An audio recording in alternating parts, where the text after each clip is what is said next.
কে আপনার সাথে থাকলো আর কে থাকলো না সে হিসাবটা পরে করবেন। বরং এটা ভাবুন যে আপনি আপনার সঙ্গে কতটা থেকেছেন।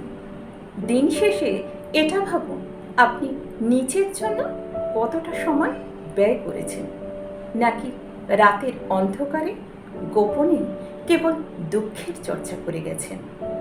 বেরিয়ে আসুন সেই স্যাঁতস্যাঁতে অন্ধকার জায়গাটা থেকে।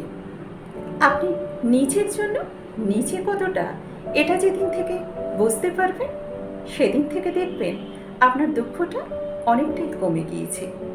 মনে রাখবেন, আপনার নিজের জন্য কিন্তু আপনিই একমাত্র থাকবেন। তাই নিজের চর্চা করুন। শরীর ভালো থাকলে দেখবেন মন ভালো থাকবে, আর মন ভালো থাকলে জীবনে অনেক সমস্যার সমাধান খুব সহজেই হয়ে যাবে। থাকুন, আপনি সবার সাথেই থাকুন, কিন্তু সবার আগে নিজের সঙ্গে থাকুন।